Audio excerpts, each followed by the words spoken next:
All right, good afternoon, everybody. Sorry for the slightly late start, and thank you so much for joining us today for our community conversation, which is entitled Ensuring Child Well-Being, the Power of Court-Appointed Special Advocates. And we are hosting this event in honor of CASA Child Advocate Month here in New Jersey. The state recognizes the great work done by CASA volunteers and the CASA network, and we're here to help trumpet that work. And I'm happy to have with me today Tracey Heisler, who is Executive Director of Court-Appointed Special Advocates of Somerset, Hunterdon, and Warren Counties, and also Liza Kirschenbaum, who's the Associate Director of CASA of New Jersey. Just a couple of points before we get started. This video is being recorded, and we are also live streaming to the NASW New Jersey Facebook page. If you have questions for the presenter during the conversation, you can enter them into the chat here in Zoom, or if you're watching on Facebook, you can add the question to the comment field on Facebook, and we will pick it up and transfer it over here into this call. Just a reminder that you did sign a code of conduct when you signed up to attend this event, and just agreed that you will avoid from any crass or inappropriate language in the chat or over the audio communications. And other than that, I think we are ready to begin. So Tracey and Liza, thank you so much for being here with us today.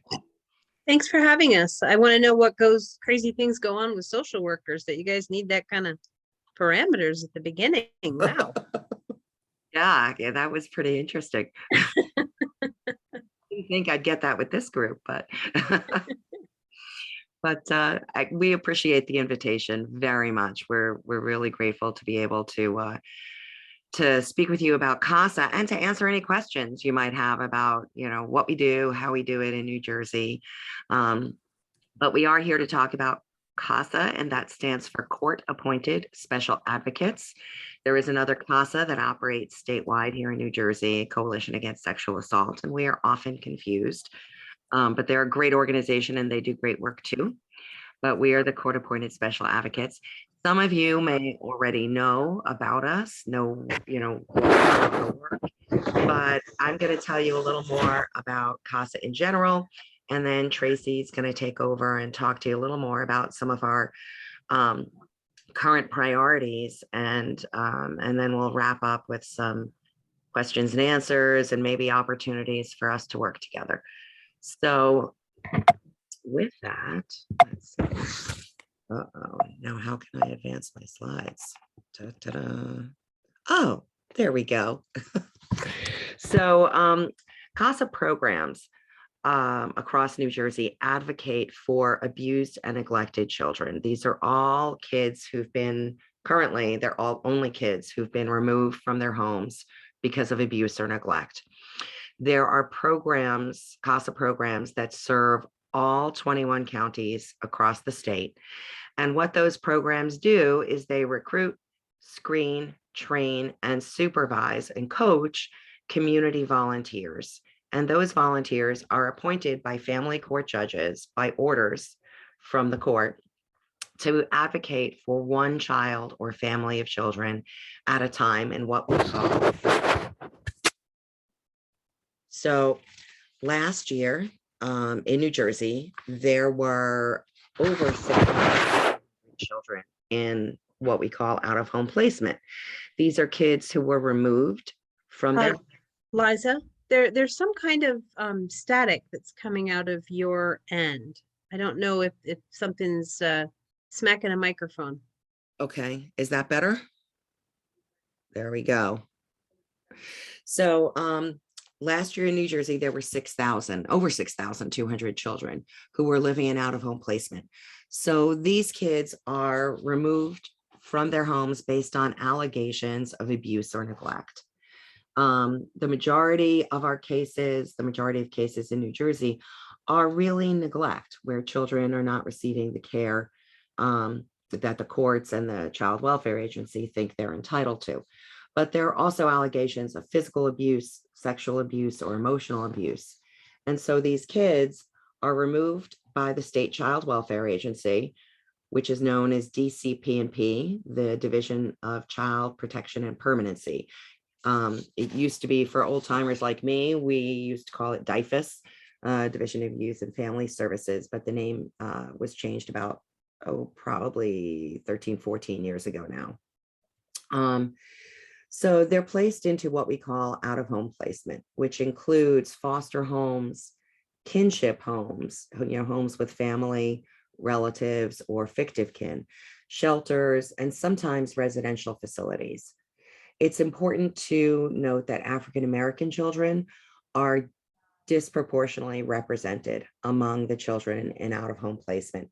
So when I say disproportionately represented, there are 14% of New Jersey's children are African-American, and yet they comprise about 40% of the state's population of children in out-of-home placement.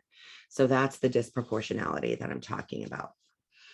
So one of these children was Kendra. Kendra is a real person, and I want to share her story with you.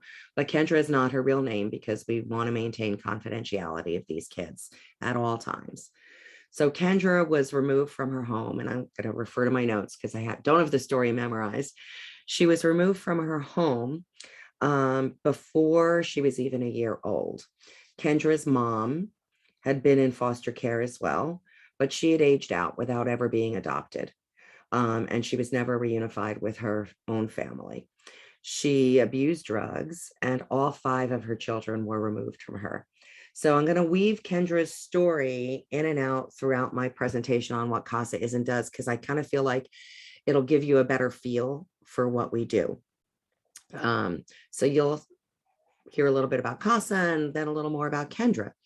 So when children are removed from their homes by the state, they not only become part of the child welfare system, but they also become part of the court system. And what we call a children in court case is opened.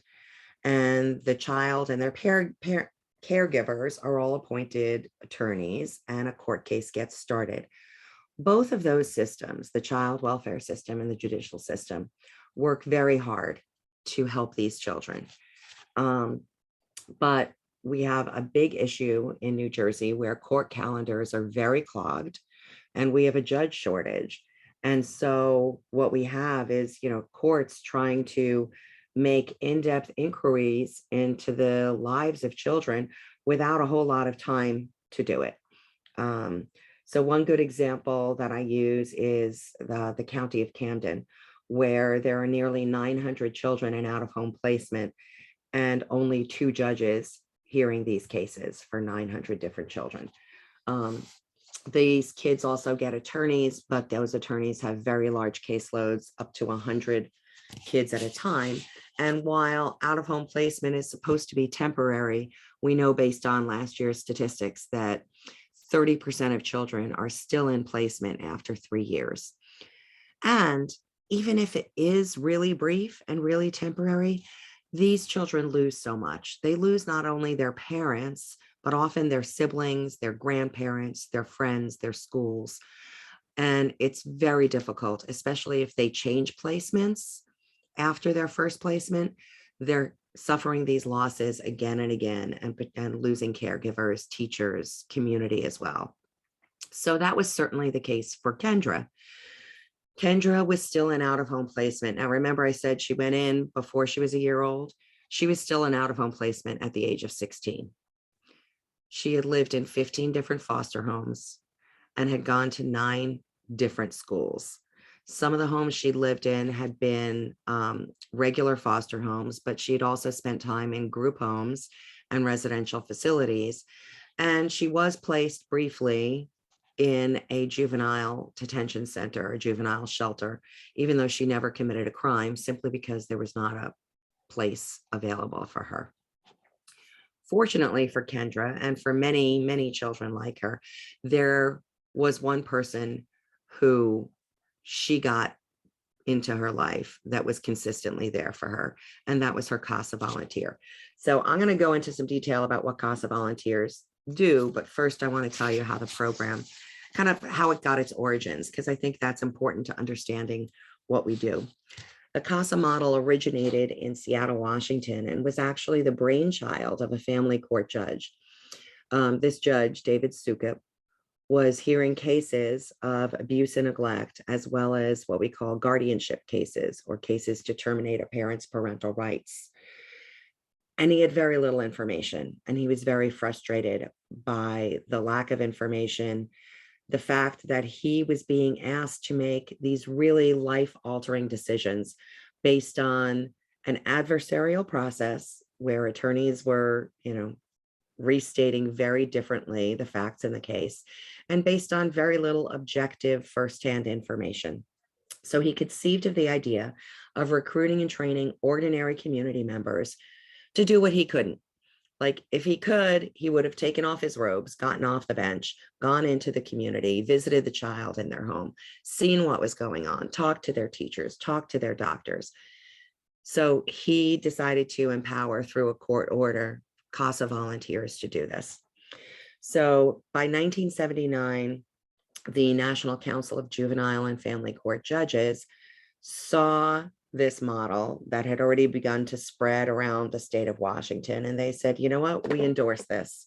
And we're going to call it court-appointed special advocates. And we're going to let judges across the country know that they should try to do this as well in order to help them make better decisions for kids. Between 1982 and 1983, the National CASA Association was created and began to spread the model all across the US, such that right now we're the CASA models in 49 states, and there are over 900 local programs like Tracey's that are operating across the US. In New Jersey, the first 3 CASA programs were developed in like the mid-80s, 1985, 86, in Union County, Essex County, and Morris County. And as these programs grew in their size and in their effectiveness, the 2 important stakeholders began to take notice, and that was the state judiciary, what we call the AOC, or Administrative Office of the Courts, and DHS. At the time, the Department of Human Services housed what was then DIFAS. Now it's Department of Children and Families, and they house DCP&P. But at the time, in the late 90s, it was Department of Human Services. So they began to take notice. And then in 1999, ASFA, the Adoption and Safe Families Act, was passed. And that act was designed to curtail what the professionals at the time were calling foster care drift, where children were just remaining in foster care for years and years and years. And it put very strict deadlines on how quickly a case for a child had to move and how long they could remain in foster care before finding what we call permanence, which is a safe permanent home. So with those deadlines, the courts and DHS were, looking for things to help them move, not just move cases along, but make better decisions. And so they came to the 3 existing CASA programs and they said, let's start up a steering committee and create a state CASA of New Jersey, to help us develop new CASA programs across the state and unite CASA's voice, help the existing programs expand. And so by 2000, we started up CASA of New Jersey, and by 2011, there were CASA programs in each and every county. And as I mentioned before, CASA programs recruit, screen, and train these community volunteers who are appointed by court order to advocate for these kids in out-of-home placement. So these programs and their volunteers, I like to say that they are very much the heart and soul of the CASA program. But what does it mean to advocate for a child's best interests? Because that's what we say we do, right? So first and foremost, we make sure that a child is safe while they're in out-of-home placement, while they're in state care. We make sure that they get their services needs met. We make sure that they're in the right kind of placement. We help make sure that they're in the right educational program.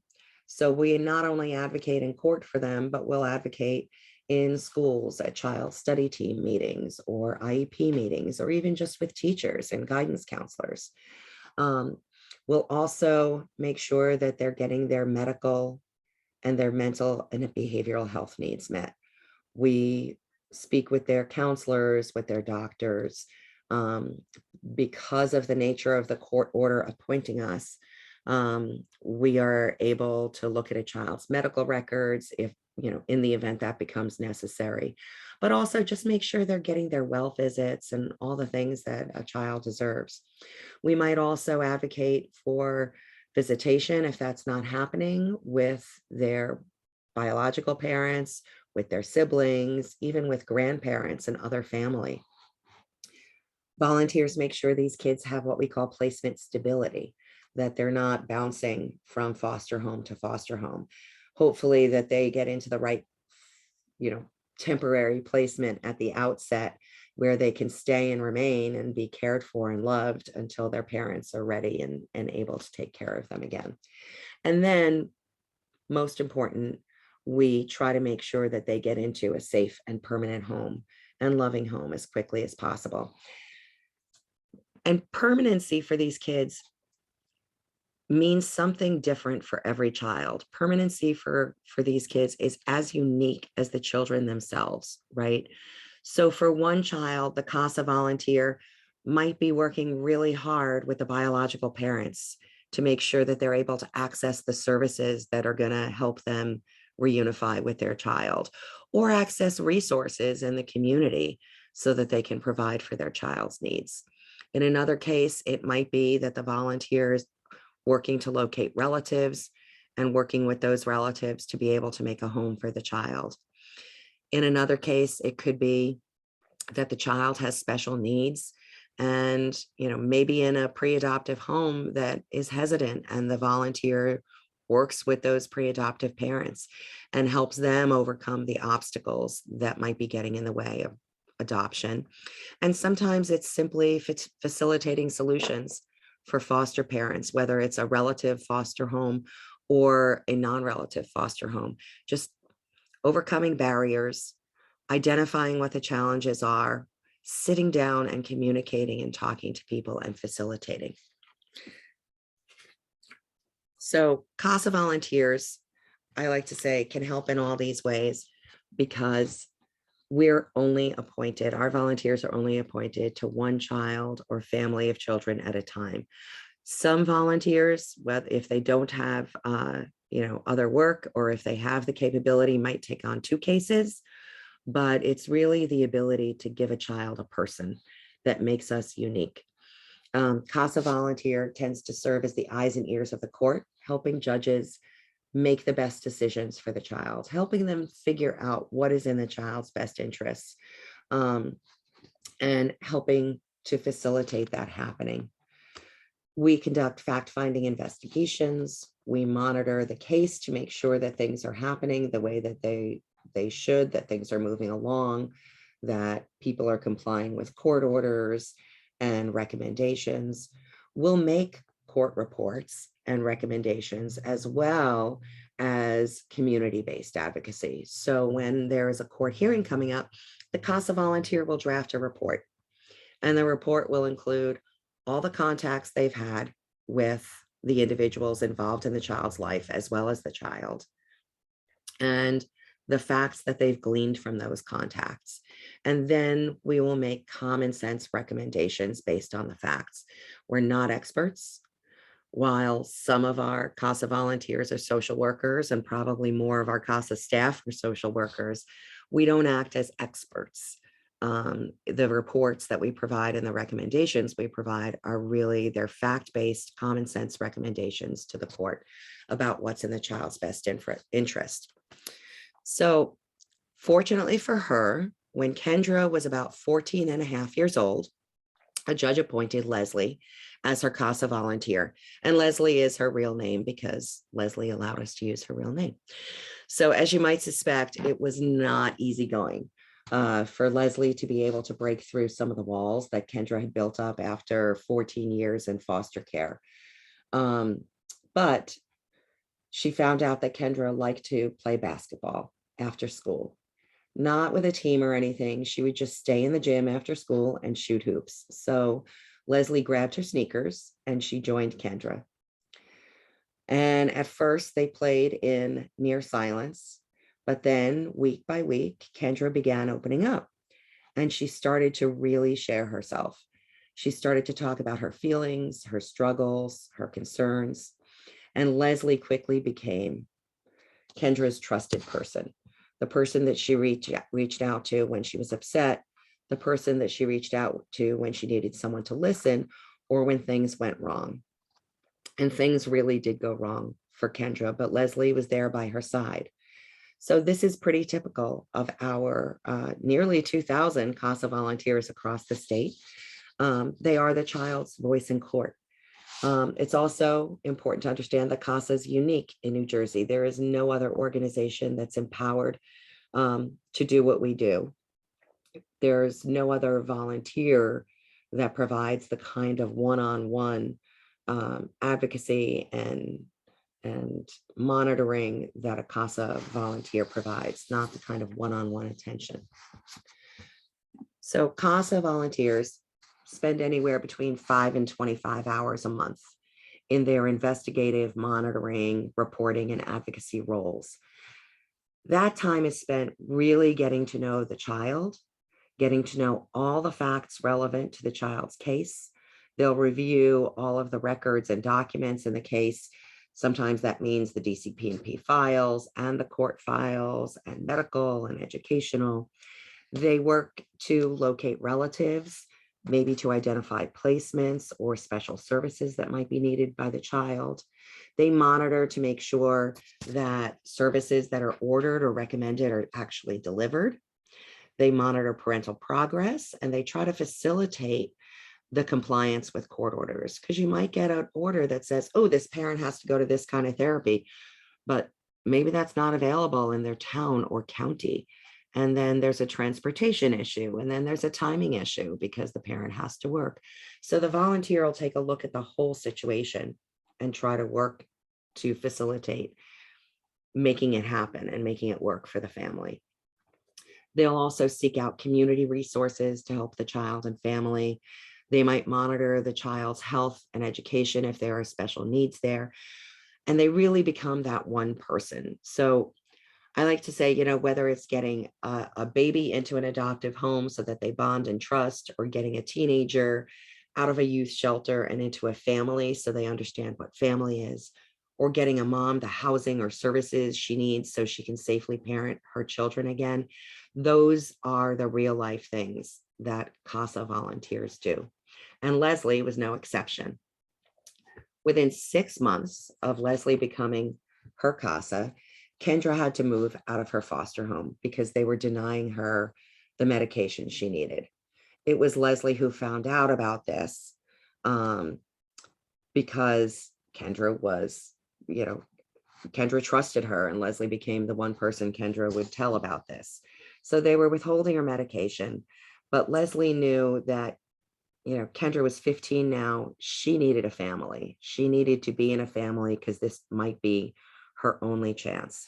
So Leslie spent days combing through Kendra's DCP&P case file, looking for any reference to anyone in her life, any relative that might have been there, a coach, someone that Kendra had connected with. And lo and behold, Leslie found a reference to an aunt. And the aunt hadn't been considered as a caregiver when she was investigated because of a drug arrest. But that investigation and the arrest had happened when Kendra was born, about the same time she was removed from her mother. So that was like 15 years earlier. So Leslie felt it was really important to circle back to this aunt, and she really advocated for DCP&P to get on the ball and do that. She herself did some internet searches. She sent around some letters. She had some phone calls with Kendra's aunt. She was the one who actually found the aunt because she had moved a couple times since. And as it turned out, she had been drug-free and a productive working adult for years. And she was devastated to learn that Kendra had still been in foster care and had had so many different placements and so many different moves. She thought that Kendra was adopted more than 10 years earlier. So Kendra's aunt really wanted to help her niece, but she had some concerns taking in a teenager. And Kendra had some medical and educational and emotional issues, as you might imagine. So Leslie stepped in again. She worked very closely with Kendra's aunt to address all of her needs and all of her concerns. She advocated for services for both of them, for visits that would gradually increase to overnights and then weekends. And she facilitated a bond between those two. Because of Leslie's advocacy and all of her efforts, this aunt became Kendra's 16th placement, but her final home. Kendra went to live with her aunt, and within a year, she was adopted. So CASA and Leslie helped break that cycle for this 16-year-old girl. And if it hadn't been for that relationship, it's very likely that the cycle that Kendra's mom had gotten into would have been repeated yet again. So CASA believes that every child needs to have someone who's committed to ensuring their safety, their well-being, their permanency, making sure that they get into a loving home as quickly as possible, but also just making sure that they have that one person that they trust in and confide in, because that makes all the difference. And, you know, so many of these kids in out of home placement don't have that. The only person there is their CASA volunteer. And so with that, I'm going to turn it over to Tracey because I've talked way too much already.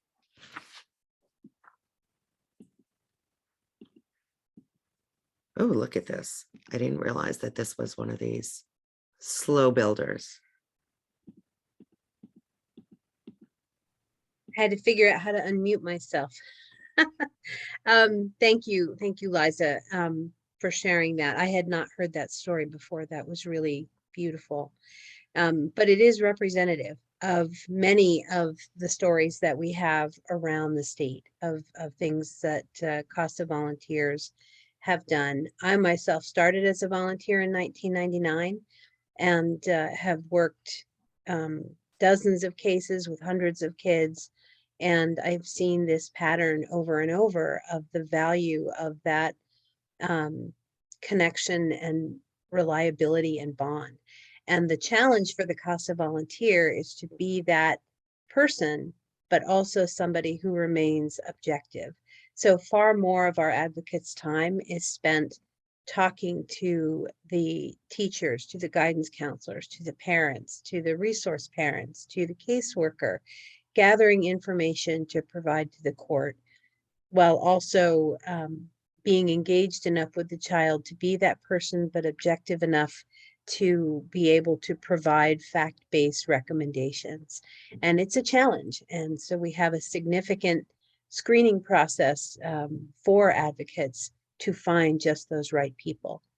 So as you can see from the graph, in fiscal year 2021, ours runs July 1 through June 30th. We had a little over 1,900 CASA volunteers around the state who served 3,321 children. 943 of those children achieved permanency and stayed in their homes. They're forever families. Our advocates produced 5,225 court reports. So the way that we do things is our advocates provide the first draft.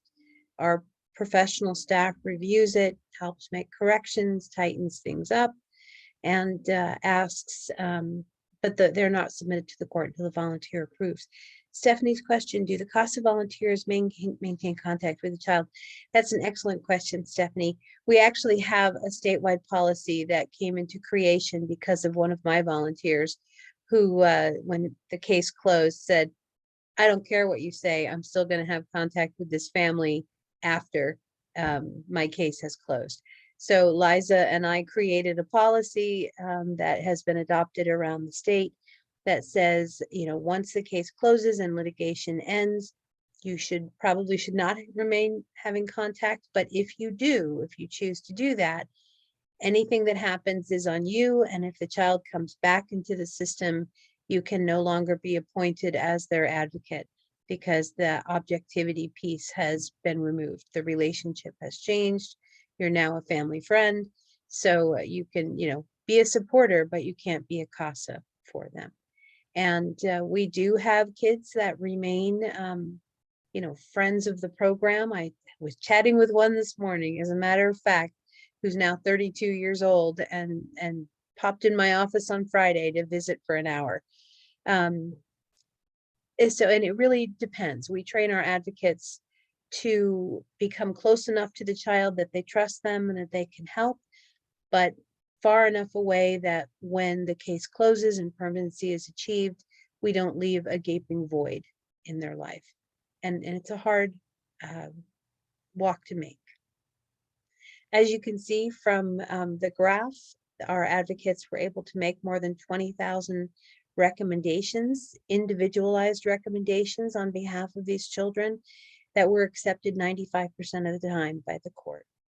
And collectively, our 1,900 advocates donated more than 75,000 hours of service. And that's individual time that these children are getting. Because our caseloads are small, we have one family generally at a time, sometimes two, but mostly one. It's highly individualized.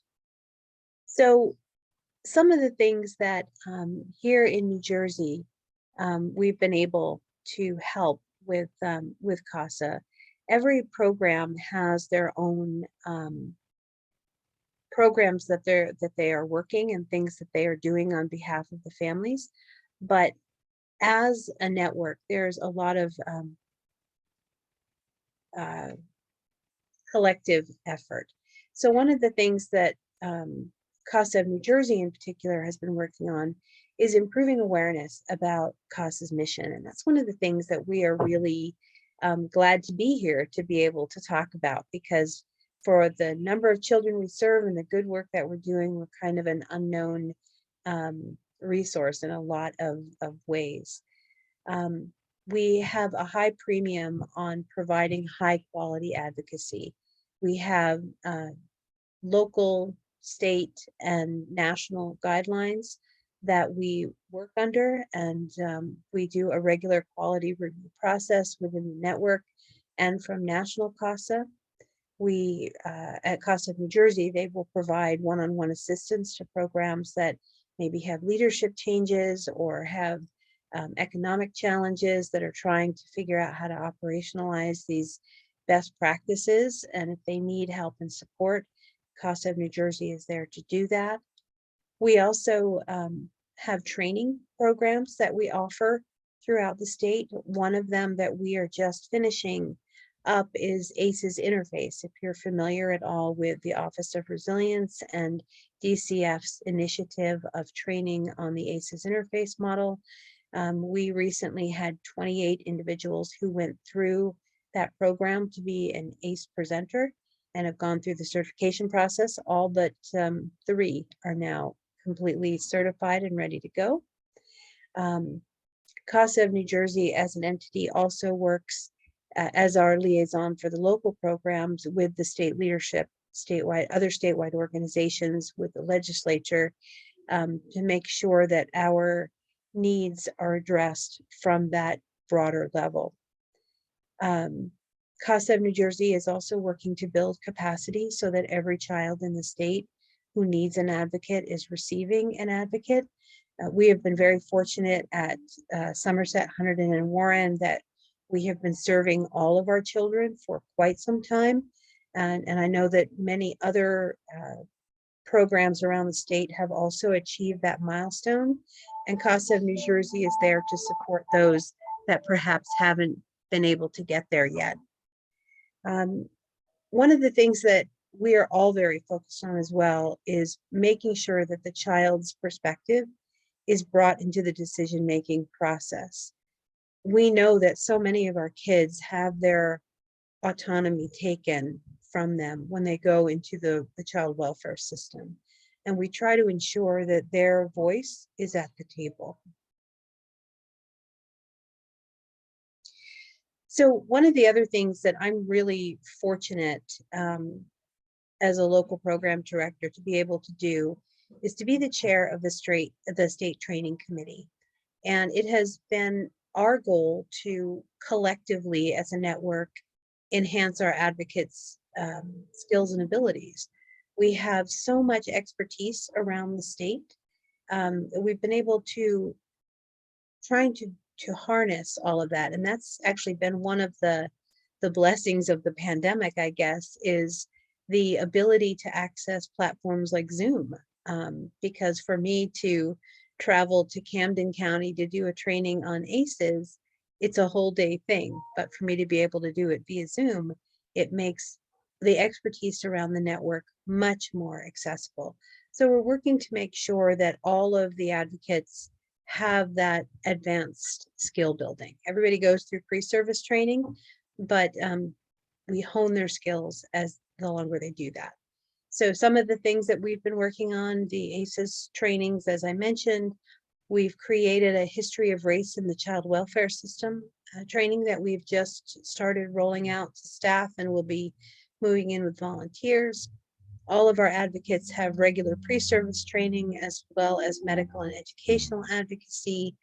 Every month we offer in-service trainings on a variety of topics. Most recently, we've done one on disability rights, on the division's pivot to kin placements. In May, we have advocating for LGBTQ youth. And in February, we had one on caring for African-American children's hair, which was a thing that a lot of our Caucasian advocates didn't know about how to do that. So that was really interesting. We also have an LMS system, a learning management system of interactive web-based trainings that we've created. And in fact, we're working on one now on advocating for LGBTQ youth.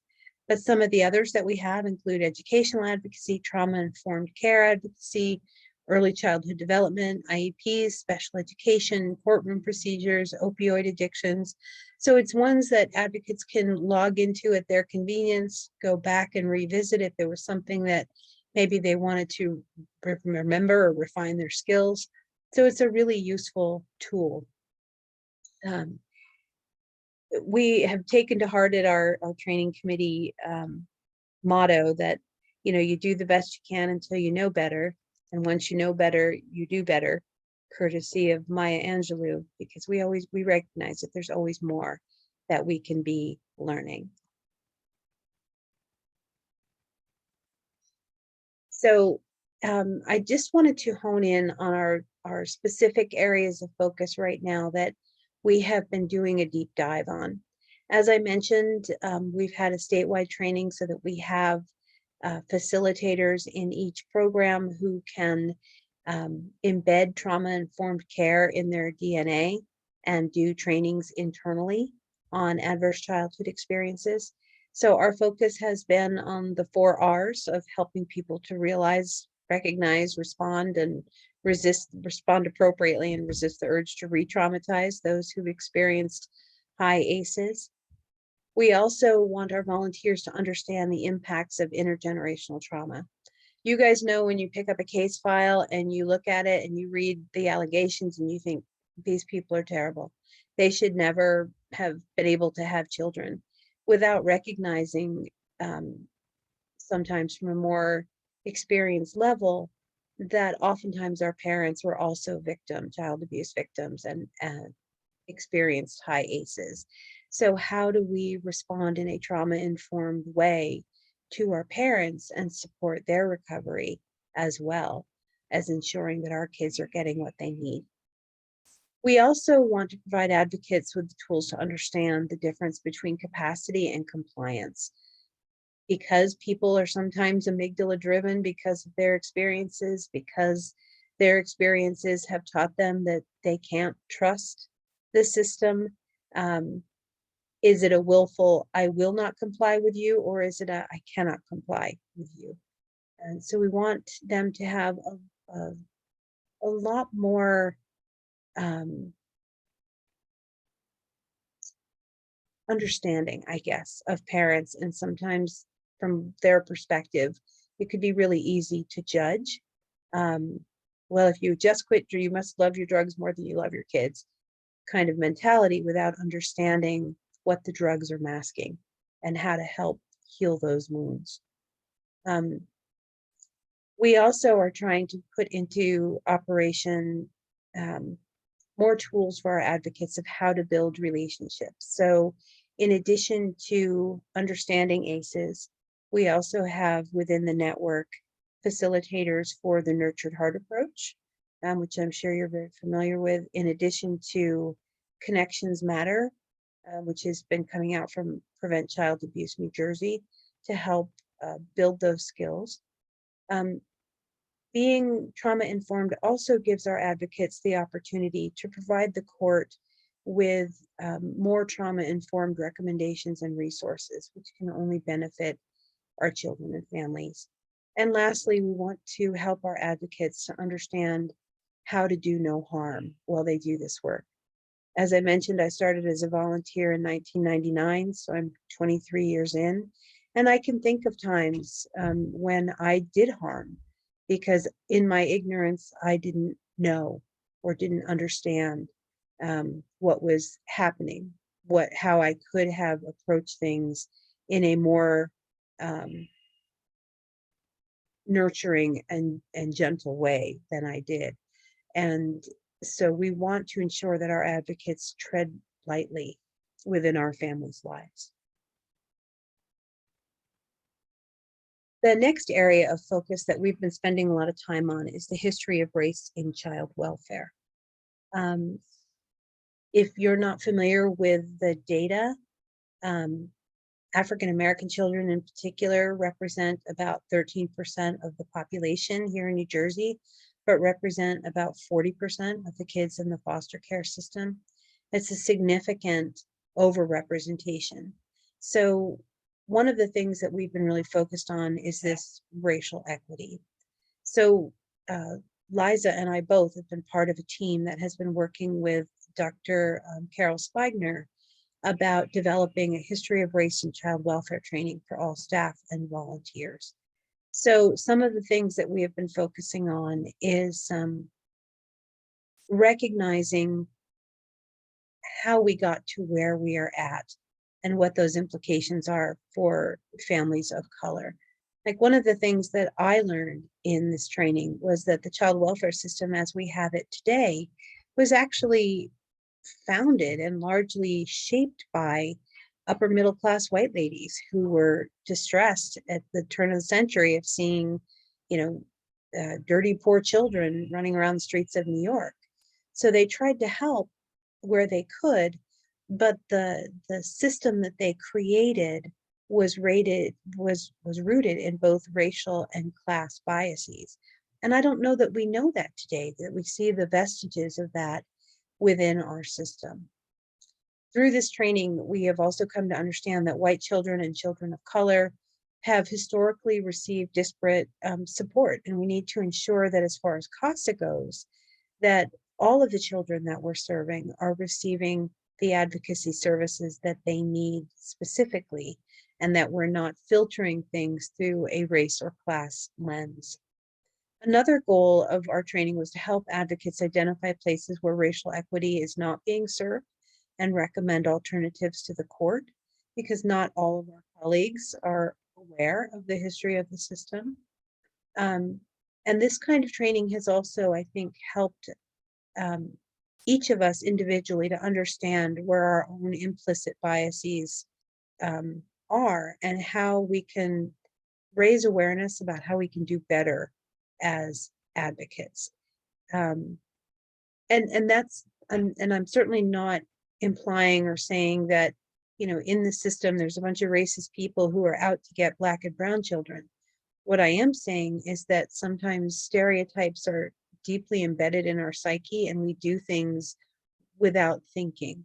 we just automatically make assumptions or recommendations based on nothing more than the stereotype within our head in an unthinking way.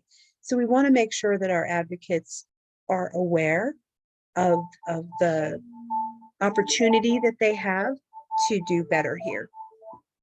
And lastly, as with the ACEs, we want our advocates to look at their own life experiences and worldviews and recognize that they may not reflect the children and families that we serve. And we don't want them to superimpose their experiences on these families. And understanding the history of the child welfare system and race and class within that can, again, help us to do no harm while we are in this work. So lastly, one of the areas that we've been really focused on this year is educating advocates about the needs of children and youth in the LGBTQ population who are also overrepresented in the child welfare system. I saw a statistic the other day that nationally, 30% of the kids in foster care are LGBTQ kids. So some of the things that we didn't know that we're trying to help people to see are some of the statistics about the vulnerability of this population. So these statistics came from a CDC study from 2015 and the Trevor Project from a study that they did in 2019. 10% of LGBTQ kids were either threatened or injured with a weapon at school.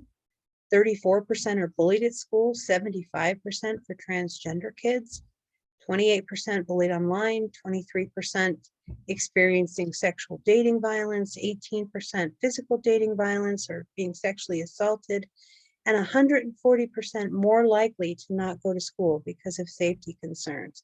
That's a huge number, y'all.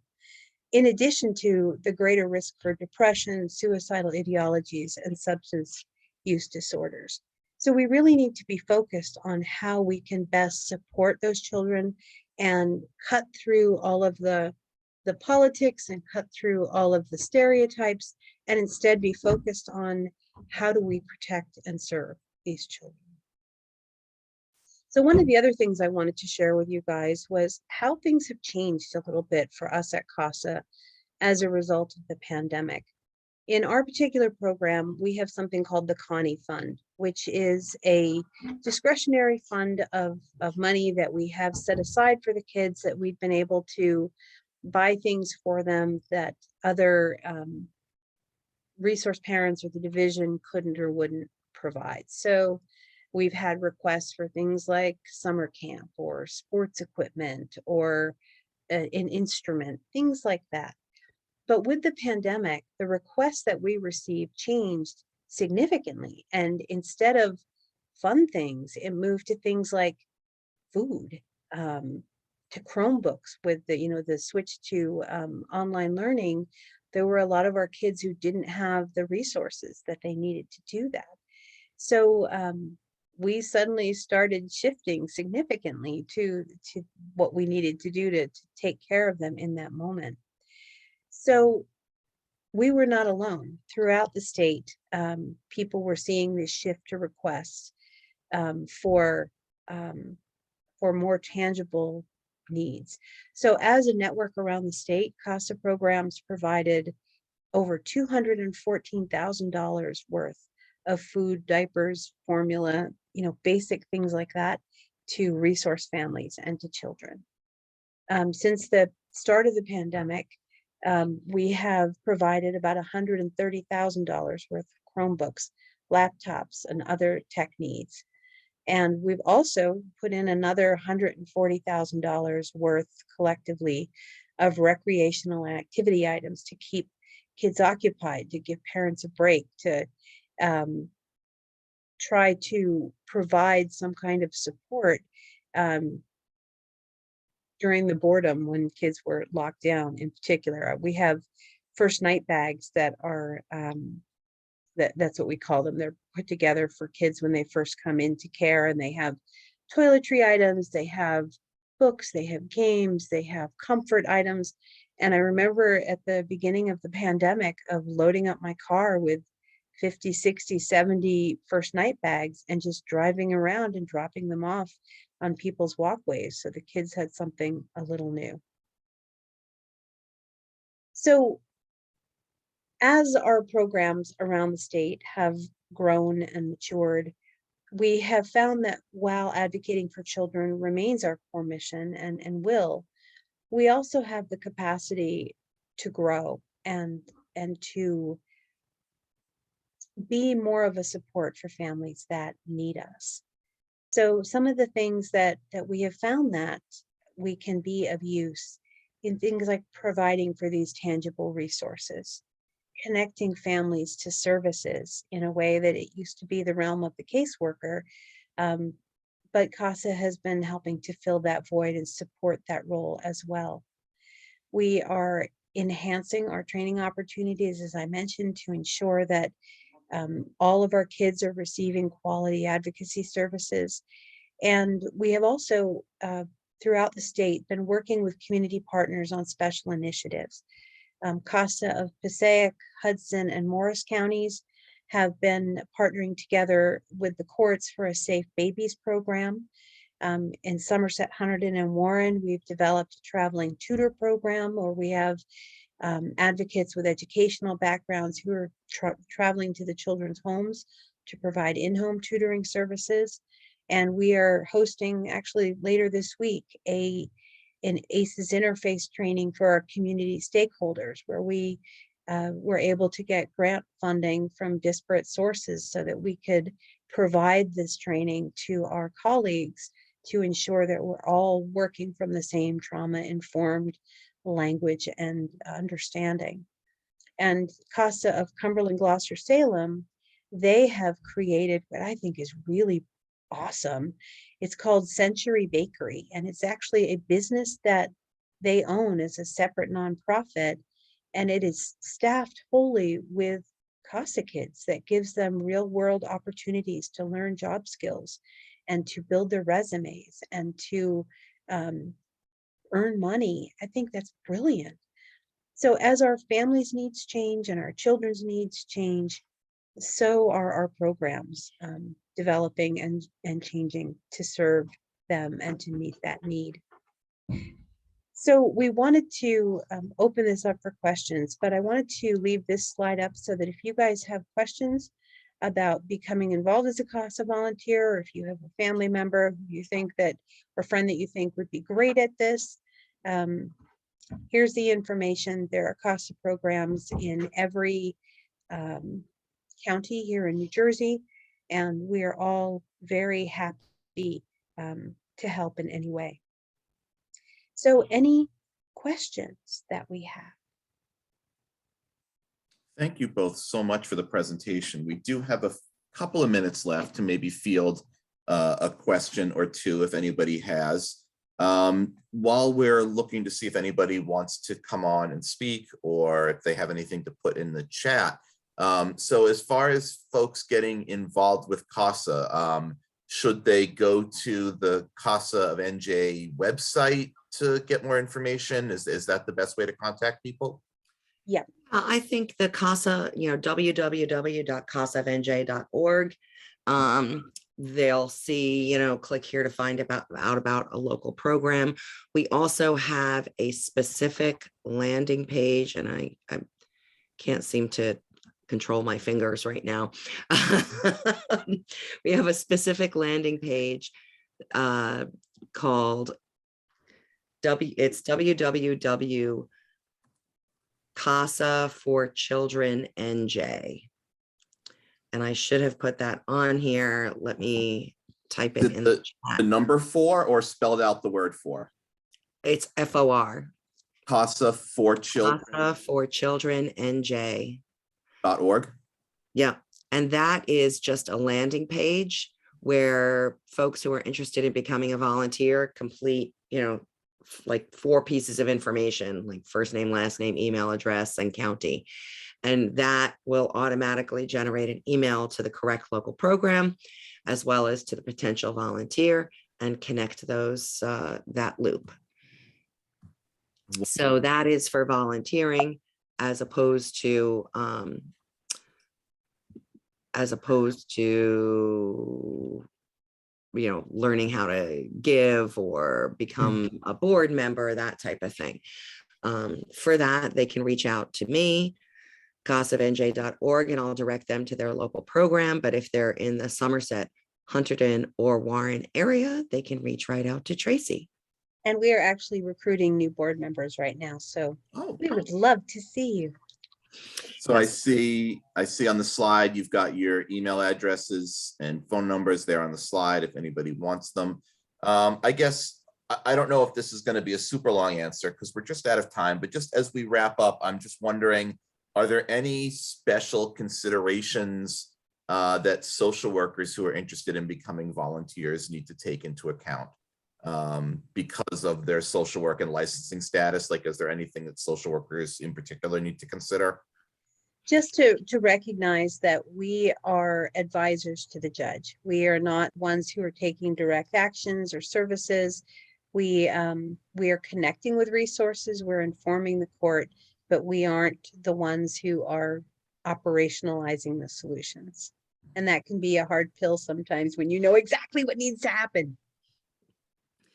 Yeah, the only other consideration would be that if you are a social worker working for a state agency, you'll have to get the all clear from your state agency to volunteer. But That is, you know, and that's for, you know, anyone working in any state agency. Well, thank you both very much. It is 1 o'clock and I want to be respectful of everyone's time. But thank you so much for being here with us today and for sharing this information. This is really fantastic, and we'll be putting this video up on our YouTube page, and we'll send a copy of the video to everybody who registered for today's event. And is it okay if we share your slides as well? of course. Okay, great. We'll send a follow-up email shortly then. So thank you again so much, and I look forward to continuing to work with you both. Thanks, Jeff. We do too. All right, take care. Bye-bye. Bye, everyone.